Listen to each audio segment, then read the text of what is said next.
నమస్తే, welcome to our channel. ఈరోజు వచ్చేసి మన ముందు బహుముఖ ప్రజ్ఞాశాలి స్పిరిచువల్ మెంటర్ కర్ణమ్మ గారు ఉన్నారు. నమస్తే అమ్మ. నమస్తే అమ్మ, ఇప్పుడు కష్టపడి సంపాదించిన వాళ్ళ డబ్బుని ఎవరైనా దొంగతనం చేసి కానీ లాక్కొని కానీ లేదంటే వాళ్ళని కొట్టి ఏ విధంగా తీసుకొని ఆ డబ్బుని అనేది అనుభవించవచ్చా? ఇలాంటి డౌటే పూర్వము ఒక గురువు గారి దగ్గర కొంతమంది శిష్యులు ఉన్నారు. ఓకే. అందులో నీలాంటి ఒక శిష్యుడికి ఇటువంటి డౌటే వచ్చి గురువుని అడుగుతాడు. ఇవే ప్రశ్నలు ఇంచుమించు. గురువుగారు, ఇతరులు కష్టపడి సంపాదించిన ధనాన్ని మనం వాడుకోవచ్చా? అంటే మీరు కష్టపడి సంపాదించిన డబ్బు మీరు అనుభవించకుండా నేను అనుభవించవచ్చా? ఓకే. మీరు ఇస్తే అనుభవించడం వేరు, నేను లాక్కొని అనుభవించడం అనేది అది కరెక్టా? అలాగే మరో ప్రశ్న మీరు అడిగింది, ఈ లోకంలో బలమైన వాళ్ళే ఎవరు బలమైన వాళ్ళు? పదవులు ఉన్న వాళ్ళ, కులము, మతములు ఉన్న వాళ్ళ, లేదా ధనము, ఇలా ఏదైనా ఎక్కువగా ఉన్న వాళ్ళ, ఎవరు బలవంతులు అని. తర్వాత మూడో ప్రశ్న ఏమిటో అడిగారు, మాట ఇచ్చి తప్పితే వాళ్ళ పరిస్థితి ఏమిటి? ఇప్పుడు నేను వస్తాను అని చెప్పి రాకపోతే మీరు ఎదురు చూస్తూ ఉంటారు కదా, అలాగా ఎవరైనా ఈ పని చేస్తాను అని చెప్పి చేయకపోతే అప్పుడు పరిస్థితి ఏమిటి? అలా మాట ఇచ్చి తప్పితే అది ఎక్కడికి దారి తీస్తుంది? ఇటువంటి ప్రశ్నలు ఆ గురువుని శిష్యుడు అడుగుతాడు. అప్పుడు ఆ గురువుగారు ఏం చెప్తారంటే, నాయన చాలా చక్కటి ప్రశ్నలు అడిగావు, ఈ సందేహాలు రావడం మంచిదైంది. దీనికి సంబంధించి నేను ఒక చిన్న కథ చెప్తాను. ఓకే. ఆ కథలో పాత్రల ద్వారా నీకు సమాధానం దొరుకుతుంది అని చెప్పి ఆయన ఒక కథ చెప్పడం మొదలు పెడతాడు. ఒక పూర్వకాలంలో ఒక ప్లేస్ నుంచి ఇంకో ప్లేస్కి వెళ్ళడానికి ఇప్పుడు సిటీల్లో ఉన్నట్టు ఇన్ని అపార్ట్మెంట్ కల్చరు ఇవన్నీ ఉండేవి కాదు. ఇన్ని ఉండడానికి ఇళ్ళు ఇవన్నీ ఉండేవి కాదు. ఎక్కడో రాజుగారి కోట, అక్కడ చుట్టుపక్కల కొన్ని ఇళ్ళు ఉండేవి. ఓకే. ఆ తర్వాత అంతా ఒక ఊరు నుంచి ఇంకో ఊరు వెళ్ళాలంటే అరణ్య మార్గము, అంటే ఏకాంతంగా ఉండే ప్లేస్. ఓకే. అడవిలా అలా ఉంటుంది, ఎలోఫ్గా ఉండే ప్లేస్. ఓకే. అటువంటి ప్లేస్లో చెట్లు చేమలు ఉంటాయి ప్రకృతిలో, అంతే కదా. ఒక చెట్టు మీద ఒక గ్రద్ద అంటే తెలుసు, అది పట్టేస్తుంది దానికి. ఆ గ్రద్ద ఆ చెట్టు మీద ఉంటుంది. అది దాని ఆహారం ఏమిటి? పాము. ఏదో ఒకటి అలాంటివి దాని ఆహారం కోసం అన్వేషిస్తుంది. ఇప్పుడు జంతువులు ఏం చేస్తాయంటే వాటి ఆహారాన్ని వెతుక్కోవడం, తినడము, మళ్ళీ విశ్రాంతి తీసుకోవడం, అవే అంతే జనరల్గా వాటి పని. సో ఈ గ్రద్ద వెతుకుతూ ఉంటుంది. అది ఉన్న చెట్టుకి కొంచెం దూరంలో ఒక చిన్న పుట్ట, ఆ పుట్టలో ఒక పాము ఉంటుంది. ఆ పాము బయటికి తలపెట్టి అటు ఇటు చూస్తుంది. ఎవరు లేరు కదా, నేను బయటకు వెళ్ళొచ్చు కదా అని. ఈ చెట్టు మీద ఉన్న గద్ద దాన్ని చూస్తుంది. అర్రే నాకు భలే ఫుడ్ దొరికిందని టక్కన వచ్చి వాలుతుంది. వాలి దాన్ని కొడదామని చూసేసరికి అది భయంతో లోపలికి వెళ్ళిపోతుంది. ఓకే. ఇంకా ఈ గ్రద్ద ఇంకా కాపు కాసి చూస్తూ ఉంటుంది. ఓహో, ఇక్కడే ఉంది, దీన్ని వదలకూడదు, ఎలాగైనా చంపి తినేయాలి అని ప్లాన్ చేసుకొని అక్కడే కాపు కాస్తుంది. ఇది కొంచెం గ్యాప్ ఇచ్చి మళ్ళీ బయటకు వచ్చి చుట్టూ చూస్తుంది. ఓకే. మళ్ళీ అది వచ్చి వాలిపోతుంది, ఇది లోపలికి పరిగెత్తేస్తుంది. ఈ రకంగా ఈ గద్దేమో దాని ఆహారం కోసము, ఆ పామేమో ప్రాణభయంతో దాని ఆహారం కోసం బయటకు వెళ్దామంటే ఇది ఎక్కడ చంపేస్తుందో అని ఇలా జరుగుతుంది. దాంతో ప్రాణభయంతో ఆ పాము లోపలే ఉంటుంది, బయటికి రాదు. ఇది చెట్టు మీద కూర్చుంటుంది, దానికోసం వెయిట్ చేస్తాం, ఎప్పుడు వస్తే అప్పుడు వేసేద్దామని. ఈ మూమెంట్లో ఈ పాము, అయ్యో నన్ను ఎవరు రక్షించేవారు లేరా, ఈ దేశానికి రాజు ఉన్నాడు కదా, ఆయన చాలా మంచి రాజు, ఆ, ఎంతో మంచి పనులు చేసి ఎంతోమందికి సహాయాలు చేస్తాడని విన్నాను. ఆ. ఆ రాజుగారికి నా అవస్థ తెలిస్తే బాగుండేది అని అనుకుంటుంది. అది పాము. ఆ మార్గంలో ఎవరు నడిచి పెడుతున్నా ఇది లోపలే ఉండి హెల్ప్ అడుగుతుంది. మాట్లాడుతుంది, అయ్యా నేను ఇక్కడ ఉన్నాను, హెల్ప్ చేయండి. నా గురించి కొంచెం రాజుగారికి చెప్పండి, ఓకే. దయతోటి రాజుగారికి చెప్పండి, ఇక్కడికి వచ్చి నన్ను రక్షించమని, ఆ గ్రద్ద బారి నుంచి నన్ను రక్షించమని చెప్పండి అని అడుగుతుంది. చెప్పేసి వచ్చిన వాళ్ళని ప్రతి ఒక్కరిని ఎవ్వరూ పట్టించుకోరు, ఎవరి దారిని వాళ్ళు ఆ దారిలో నడిచి ఇటు అటు వెళ్తూ ఉంటారు, కానీ ఈ పాము గోడు ఎవరు వినిపించుకోరు. ఇలా బాధపడుతూ ఉండగా గుర్రం మీద ఒక పెద్ద మనిషి వస్తాడు అక్కడ. ఓకే. ఆ గుర్రం అక్కడ ఆగుతుంది. ఆ శబ్దానికి ఇది మళ్ళీ అడుగుతుంది, అయ్యా ఈ దేశం రాజుగారు చాలా మంచివారు అని విన్నాను, ఆయనకి నా గురించి కొంచెం చెప్పి నన్ను రక్షించమని నా తరఫున మీరు అడగండి అంటుంది. ఓకే. సరే నీకు వచ్చిన ప్రాణభయం ఏమిటి, పర్వాలేదు బయటికి రా, నేనే ఆ రాజుని అంటాడు. అంటే అది మెల్లగా ధైర్యం చేసి కొంచెం బయటికి తలపెట్టి, అయ్యా ఇక్కడ గద్ద ఉందండి ఈ చెట్టు మీద, అది నా కోసము కాపు కాసుకొని ఉంది, నన్ను మీరు రక్షించాలి, రక్షిస్తే నేను ఆకలిగా ఉంది, దానికి భయపడి ఆహారం కోసం బయటకు వెళ్ళలేదు అని రిక్వెస్ట్గా అడుగుతుంది. అప్పుడు ఆయన ఏమంటాడంటే, అలాగే రా తీసుకెళ్తాను, ఇక్కడి నుంచి నిన్ను వేరే చోట తీసుకెళ్ళి విడిచిపెట్టాలి అంతే కదా, దా అంటాడు. వద్దండి, నేను ఒక సలహా చెప్తాను, మీరు దాన్ని పాటించండి, మీకు కూడా తీసుకుపెడితే అది గమనిస్తుంది, గమనించి మీరు నన్ను అక్కడ వదిలేశాక మీరు వెళ్ళిపోయాక మళ్ళీ అక్కడికి వచ్చి నన్ను చంపేస్తుంది అది, అంచేత మరి ఏం చేయమంటావు అంటాడు. ఏమీ లేదు, మీరు నోరు తెరవండి, మీ నోట్లోకి వెళ్ళిపోయి పొట్టలో దాక్కుంటాను, అప్పుడు దానికి కనిపించదు కదా, మీరు నన్ను దూరంగా తీసుకువెళ్ళాక అక్కడ వదిలేయండి, అప్పుడు బయటకు వచ్చేస్తాను అంటుంది. అలాగని మాట ఇస్తుంది రాజుగారికి, నన్ను మీరు ఇక్కడి నుంచి వేరే దూర ప్రాంతంలో వదిలేశాక నేను బయటకు వచ్చేస్తా అని మాట ఇస్తుంది. మాట ఇస్తే ఈయన నమ్ముతాడు, అంత ప్రాణం కాపాడుకోవడానికి అడుగుతుంది కదా అని నమ్మి సరే అని నోరు తెరిచి రా అంటాడు. అది ఆయన నోటి ద్వారా లోపలికి వెళ్ళిపోయి పొట్టలో సెటిల్ అవుతుంది. ఆయన వెంటనే అక్కడి నుంచి వేరే ప్రాంతానికి వెళ్ళి అక్కడ చాలా దూరం వెళ్ళిపోయాక అక్కడికి వెళ్ళాక, సర్పమా నువ్వు బయటకు వచ్చేయి, మనం చాలా దూరం వచ్చేసాము, ఇక్కడ గ్రద్ద లేదు, వచ్చేసాయి అని నోరు తెరుస్తాడు. అది అంటుంది, రాజా నాకు బయట కంటే నీ పొట్టలోనే సేఫ్టీ బాగున్నట్టుంది, ప్రశాంతంగా హాయిగా ఉంది, అందుకని నేను బయటికి రాను, ఇక్కడే ఉంటాను అంటుంది. అంటే ఈ రాజు అంటాడు, నువ్వు చాలా పొరపాటుగా మాట్లాడుతున్నావు, నువ్వు నాకు మాట ఇచ్చావు, అవును, నిన్ను రక్షించిన తర్వాత బయటకు వచ్చేస్తానని, అవును, అలా కుదరదు, నువ్వు బయటకు వచ్చేయి, నాకు ఇచ్చిన మాట తప్పొద్దు, నువ్వు వచ్చేయి అంటాడు. ఆహా నేను రాను, నాకు ఇక్కడే బాగుంది, సేఫ్టీ సెక్యూరిటీ రెండు ఉన్నాయి, రెండోది నాకు నీ పొట్ట లోపల ఉంటే ఆహారంతో కూడా పని లేదు, ప్రశాంతంగా ఉంది, నువ్వు అంటే ఆయనే ఆహారం మెల్లమెల్లగా తింటూ ఉంటుంది, నాకు ఇదే బాగుంది అంటుంది అని ఇచ్చిన మాట తప్పుతుంది. ఇంకేం చేయగలడు, అది బయటికి రాకపోతే. కాసేపటికి ఆయన అది లోపల తినడం ప్రారంభిస్తుంది కదా, ఇంకా ఆయనకి దాని యొక్క విషము లోపలంతా ఇదయ్యి ఆయన వ్యాధిగ్రస్తుడు అవుతాడు.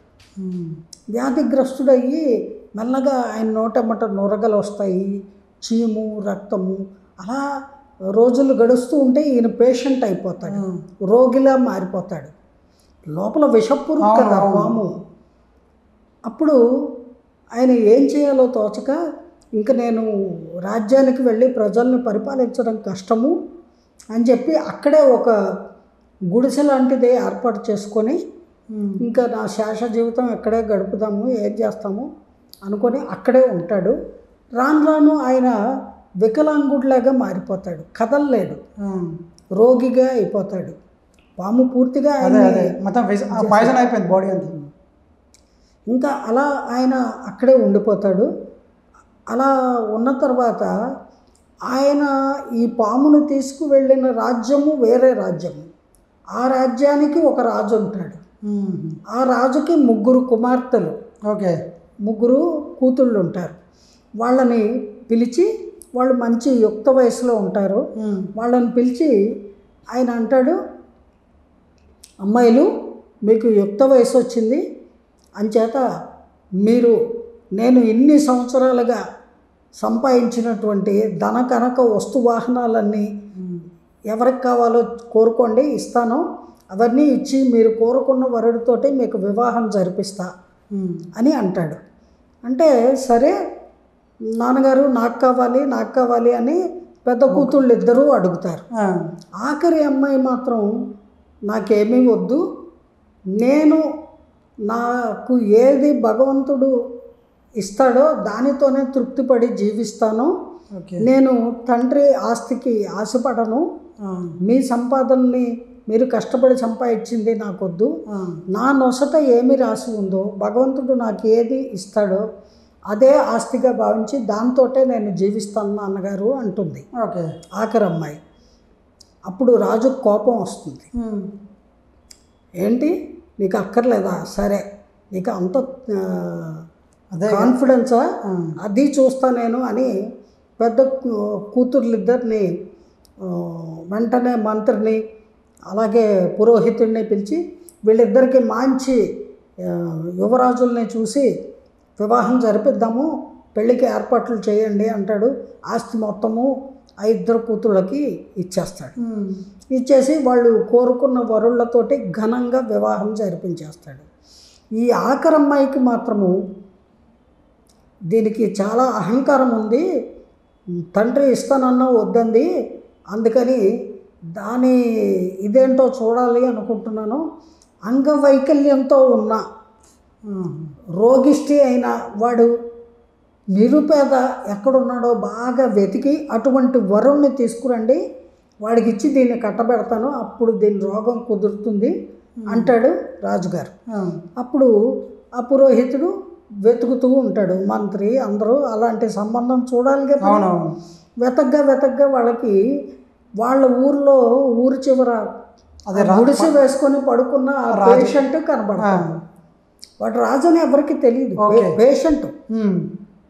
అప్పటికే అతనికి శరీరం శుష్కించిపోయి రోగంతో పుచ్చిపోయి ఉంటాడు, అంగవైకల్యం కూడా వచ్చేస్తుంది, వికృతంగా ఉంటాడు. ఇతను రాజుగారు కోరుకున్న కరెక్ట్గా ఉన్నాడు అని చెప్పి రాజుగారికి చెప్పేస్తారు. పలానా చోట గుడిసెలో ఒకడు ఉన్నాడు అంటే రాజుగారు వెంటనే ఈ పిల్లని తీసుకొని అక్కడికి వచ్చి ఈ పిల్లనిచ్చి నీకు వివాహం చేస్తాను అంటాడు. సరే, సేవలు చేయడానికైనా పనికొస్తుందని సరే అంటాడు. ఒంటరిగా ఉంటున్నాడు. సరే అంటే అక్కడికక్కడే అమ్మాయిని ఇచ్చేసి కన్యాదానం చేసి వెళ్ళిపోతాడు. అంతే. ఈ అమ్మాయి దేవుడు నాకు ఇదే ప్రాప్తం అనుకుంటా ఇచ్చాడు అని చెప్పి అతనికి భర్తకి, రోగిష్టి అయిన భర్తకి సేవలు చేసుకుంటూ అక్కడే భక్తిగా శ్రద్ధగా భర్తని కాపాడుకుంటూ అతనితో కలిసి ఉంటుంది. అలా ఉంటుంది కానీ అమ్మాయికి నిద్ర పట్టదు సరిగ్గా. రోజు వీడికి ధైర్యము, పక్కన ఒక అమ్మాయి ఉంది కదా చూసుకోవడానికి, వీడు ఎన్ని రోగాలు ఉన్నా తనని కాపాడే మనిషి ఉందని ధైర్యంతో ఆదమర్చి నిద్రపోతాడు. ఆ అమ్మాయికి నిద్ర పట్టదు. నిద్ర పట్టక అటు ఇటు దొల్లుతూ అక్కడే పక్కనే ఉంటుంది, భర్త పక్కనే. అటువంటి సమయంలో అక్కడికి కొంచెం దూరంలో ఒక గుహలాగా, దాని లోపల చెట్లు పొట్లు ఏవో ఉంటాయి కదా గుహ అంటే, అటువంటి ప్రాంతంలో ఒక పాము ఉంటుంది. అలాంటి చోట అవేగా ఉంటాయి. ఆ పాము బయటకు వస్తుంది. బయటకు వచ్చి చూస్తే ఈయన నిద్రపోతూ ఉంటాడు, పక్కనే భార్య పడుకొని ఉంది. వాళ్ళిద్దరినీ చూసిన తర్వాత రాజుగారి పొట్టలో ఉన్న పాము దీనికి కనబడుతుంది, ఈ పాముకి.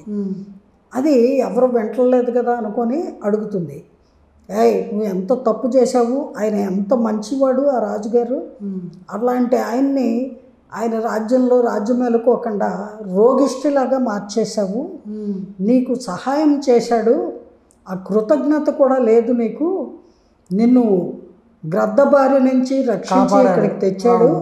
ఆయనకి ఇచ్చిన మాట తప్పావు, నీకు ఎలాంటి మృత్యు వస్తుందో చెప్తా విను. అతను కానీ గంగాజలము సేవిస్తే, పవిత్రమైన గంగాజలము సేవిస్తే నువ్వు దెబ్బకి చచ్చిపోతావు, ఆ రకంగా నీకు మరణం వస్తుంది. సేఫ్టీ అనుకుంటున్నావు, మాట ఇచ్చి తప్పావు కాబట్టి నీకు మృత్యువు అలా రాసిపెట్టు ఉంది అని అంటుంది. దానికి కోపం వస్తుంది. నా మృత్యువుని చెప్తావా, నీ మృత్యువుని నేను చెబుతా. నువ్వు ఆ గుహలో ఉన్నావు కదా, పుట్ట పెట్టుకొని ఆ గుహ లోపల ఉన్న పుట్టలో నువ్వు సేఫ్టీగా ఉన్నా అని అనుకుంటున్నావు. ఎవరైనా బాగా సలసలా కాగే నూనె తెచ్చి అందులో పోస్తే దెబ్బకి నువ్వు చచ్చిపోతావు అని కసిగా అంటుంది. అదే శోభనార్థం పెడుతుంది. సరే, ఎలా రాసి పెట్టుంటే అలా అవుతుందని ఆ పాము వెళ్ళిపోతుంది. వీళ్ళు ఇద్దరు మాట్లాడుకోవడము నిద్ర పట్టని రాజు భార్య వింటుంది. విన్నాక మర్నాడు ఏం చేస్తుంది, ఆ అడవిలో భర్తతో చెప్పి ఆయనకి సేవలన్నీ చేసి నేను అలా వెళ్ళొస్తాను, ఇక్కడ ఒక ముని ఆశ్రమం ఉంది అక్కడ దాకా వెళ్ళొస్తాను, మీరు జాగ్రత్తగా ఉండండి అని చెప్పి ఆ ముని దగ్గరికి పెడుతుంది. ఆ మునీశ్వరుణ్ణి అడుగుతుంది, స్వామి నా భర్తకి కొంచెం అనారోగ్యంతో బాధపడుతున్నాడు, మీరు పవిత్రమైన గంగాజలం కొంచెం ఇప్పించండి, అది ఔషధంలా పనిచేసి ఆయన రోగం తగ్గుతుందేమో అని నాకు ఆశ అని చెప్పి అడుగుతుంది. ఆయన సరే తల్లి అని చెప్పి ఒక పాత్ర నిండా గంగాజలం పోసి ఆవిడకి ఇస్తాడు.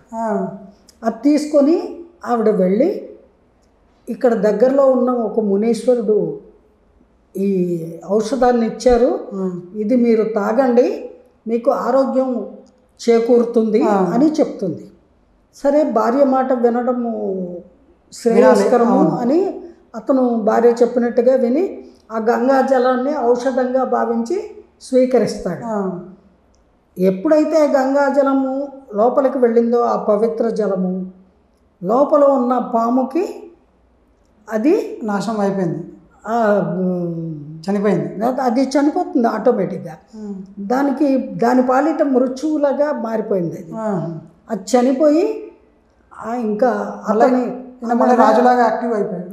నెక్స్ట్ డే ఆయన వాష్రూమ్కి వెళ్ళినప్పుడు ఆయన మల విసర్జన చేసినప్పుడు అది బయటకి ముక్కలుగా పాము బయటకు వచ్చేస్తుంది, చనిపోయిన పాము బయటకు వచ్చేస్తుంది, అయిపోతుంది.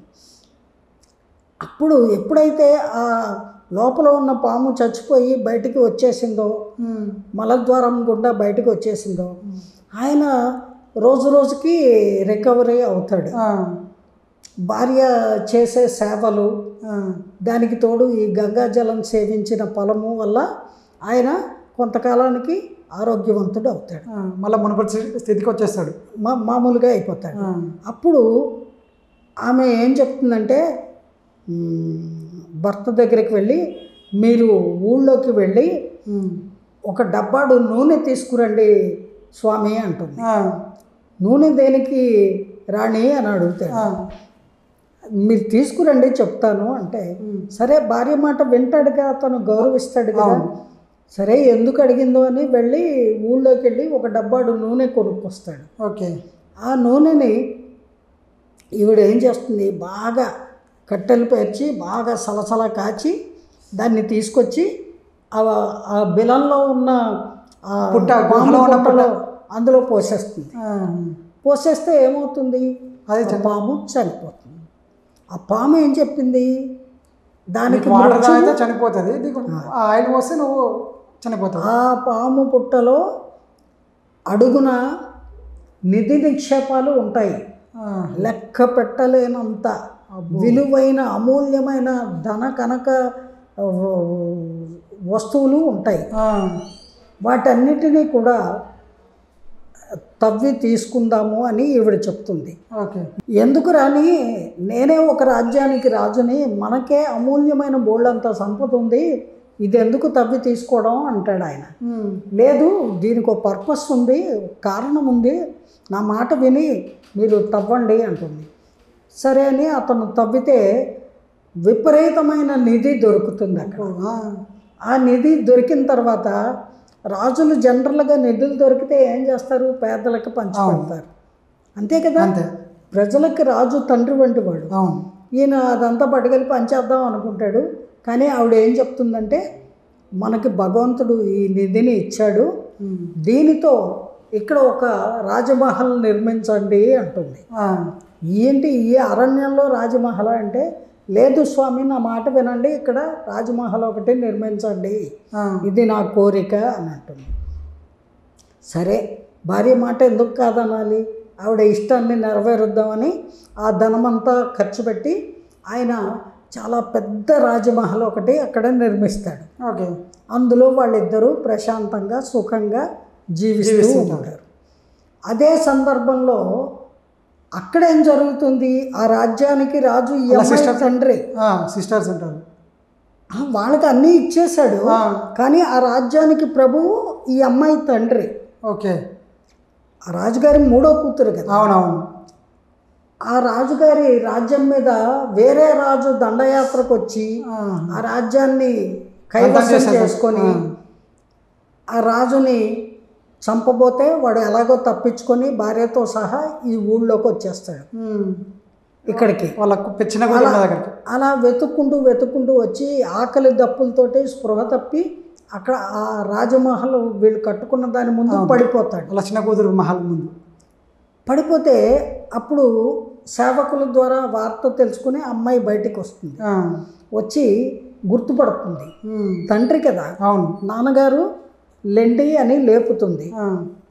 అంటే ఏమిటి నా కూతురు మహారాణి అయిపోయిందా అని అనుకుంటాడు. అప్పుడు చెప్తుంది, అవును భగవంతుడు నాకు ఇచ్చిన నిధి, ఆ నిధితోటి నేను ఇక్కడ ప్రశాంతంగా నా భర్తతో కలిసి జీవిస్తున్నాను అని చెప్తుంది. అప్పుడు తండ్రి సిగ్గుపడి క్షమించు తల్లి అని కూతుర్ని క్షమార్పణ కోరతాడు.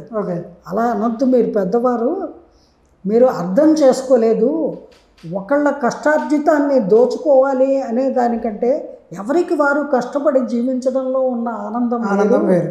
భగవంతుడు అలాంటి మంచి మనసు ఉన్న వాళ్ళకి ఏదో ఒక రూపంలో ఎంత ఇవ్వాలో అంత సంపదలు ఇస్తాడు, నేను దాన్ని నమ్ముకున్నాను నాన్నగారు అని చెప్పి రండి ఈయన అల్లుడు గారు అని పరిచయం చేస్తుంది.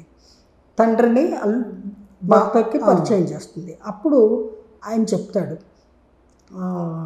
మనము మన రాజ్యం వేరే ఉంది, అక్కడికి వెళదాము అంటే, నేను రాలేను, నా రాజ్యం కోల్పోయాను అంటాడు. ఏం పర్వాలేదు, మీ రాజ్యం మీకు వచ్చే ఏర్పాటు నేను చేస్తాను, రెండు మామగారిని అత్తగారిని భార్యని తీసుకొని ఈ రాజు తన రాజ్యానికి. ఆయన ఎవరు? మహా దాన గుణము ఉండి ప్రజలను కన్నం బిడ్డల్లాగా చూసుకునే జ్ఞానవంతుడు, దాన గుణము కలిగిన వాడు, న్యాయబద్ధమైన ధర్మబద్ధమైన జీవనము గడిపేటువంటి మహారాజు. అటువంటి రాజు ఈ రాజు మూడో కూతురికి భర్త అన్నమాట. అవునవును. ఆయన పేరు విక్రమాదిత్యుడు. సో విక్రమాదిత్యుడా నా అల్లుడు అని ఆశ్చర్యపోతాడు. ఆశ్చర్యపోకండి, అవును నేను సహాయము ఒకళ్ళకి చేయబోయి వాళ్ళు మాటిచ్చి తప్పబట్టి నాకు ఆ దుస్థితి వచ్చింది. మీ కన్యామణిని నేను వివాహం చేసుకున్నాక నా యోగం ఫలించి మళ్ళీ నా పూర్వరూపం నాకు వచ్చింది. ఆవిడ నా భార్య కాదు, నా పాలిట అదృష్ట దేవత అని చెప్తాడు.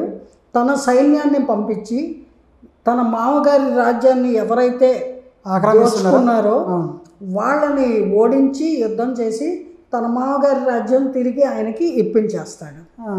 అప్పుడు తన మామగారు అత్తగారు వాళ్ళ రాజ్యానికి వాళ్ళు వెళ్ళిపోతారు. దీనివల్ల మనము గ్రహించవలసింది ఏమిటి అంటే, ఎవరైనా ఎంతటి బలవంతుడైనా సరే